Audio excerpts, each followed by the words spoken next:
Hello everyone, welcome back to the channel Statisticians Hub. In this lecture, we are going to learn how to perform multiple regression in IBM SPSS.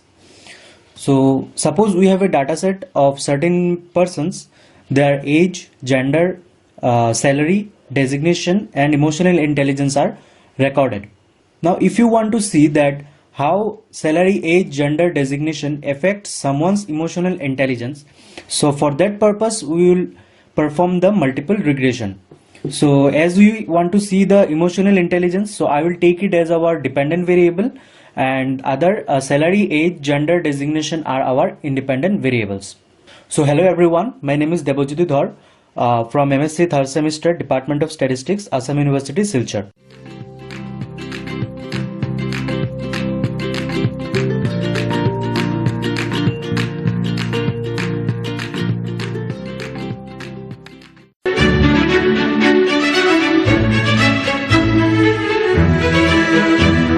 So first of all, let's see what is multiple regression. So multiple regression is an extension of the technique of simple regression, which deals with two or more independent variables, right?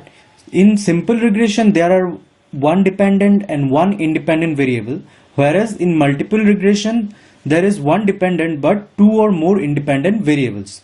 So it is used to estimate the probable value of the dependent variable for the given values of the independent variable. Here you can see the general equation of multiple regression. Okay, so where gamma is our dependent variable, I will take it as our dependent variable. Beta naught is our intercept form.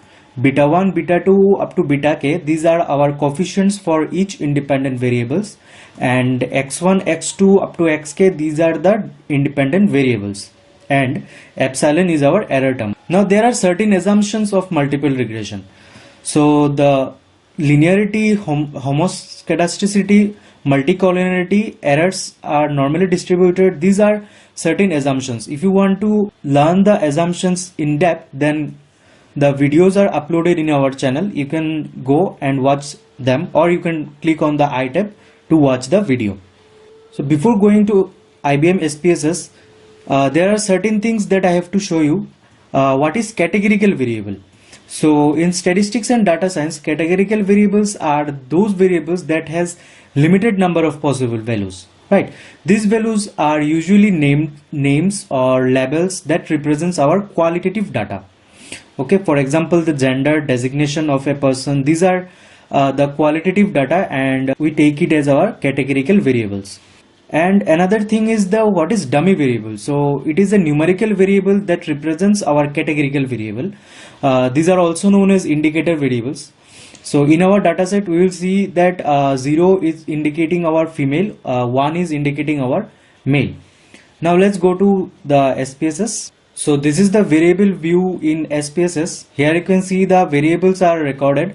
Name, salary, age, gender, designation and emotional intelligence are first of all here declared. The variable types, width, decimal, leveling, values, missing columns, etc. and measures also. These are things that you have to declare before you enter any data in the data view. Right. Also, you can see the gender. I am taking it as our dummy variable. So you can see 0 is female, 1 is male, and designation is our categorical variable. So I will take 1 is officer, 2 is executive. Okay. Now let's see the data view. So in the data view, you can see that data I have just described are recorded. Now let's perform our multiple regression. So first of all, we'll click on the analysis, then go to our regression, then linear, and in linear we will take our emotional intelligence as the dependent variable, and we will see one by one. So first of all, I will take our salary as the independent variable like this way, and click on OK. So when you click on OK, you can see there are main three tables: model, summary, ANOVA and coefficients. These three tables are generated. Now let's see what is these three tables. So the first thing is model summary. So in model summary table, you can see the R square value is generated. So basically R square value is the value that will say that how much the independent variable explaining our dependent variable. So here you can see the R square is 0.169. That means the independent variable are explaining 16.9% variation of our dependent variable. Now there is second table is our ANOVA table. So in this table you can see the significant value or p value. So here you can see the p value is 0.72, which is greater than our 0.05 or 5% level of significance, you can say. So if you triggered the p value is greater than 0.05, we can simply say that the independent variable does not have any relation with our dependent variable.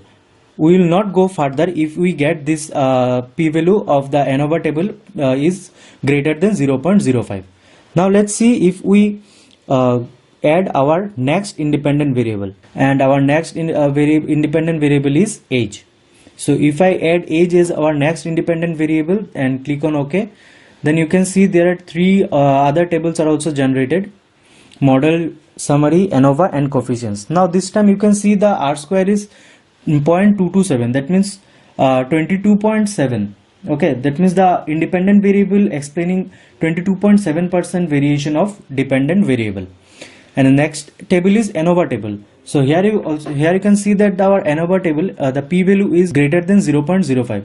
So we simply say that the two independent variables, salary and age, are not related with our dependent variable. Now if we add our categorical variable, then what will happen? So for that, go to analysis, then regression and linear. Categorical variable, which is the designation as our another independent variable, and click on OK. Here you can see the model summary, the R square value is 0.23. That means the independent variable explaining 23% of our dependent variable. Here you can see in the ANOVA table the p value is again greater than 0.05. So we simply say that the three independent variables does not relate to our dependent variable. Now if we add our next variable, which is the dummy variable, that is gender. So if we add our next independent variable, so when we add our gender as our another independent variable, so first of all you can see the R square value is 0.558. that means the independent variable explaining 55.8% variation of dependent variable. Next, in the ANOVA table you can see the p value. Now the p value is less than 0.05. so that means there is a certain relationship with the dependent variable. So now we move to our coefficients table, and you can see in the coefficients table the age, designation and gender, these three variables are now less than 0.05. so this means that the age, designation and gender, this relates to our dependent variable. That means if there is a change in the independent variables, then there must be a change in the dependent variable. Also you can see the salary is still greater than 0.05. so this means that the salary is still not affect our dependent variable. So this is how you perform multiple regression in SPSS. I hope you understand the video and enjoyed the session. If you have any doubts, then comment below. We will get back to you, and like the channel, also share it with your friends and subscribe the channel. Thank you so much for watching.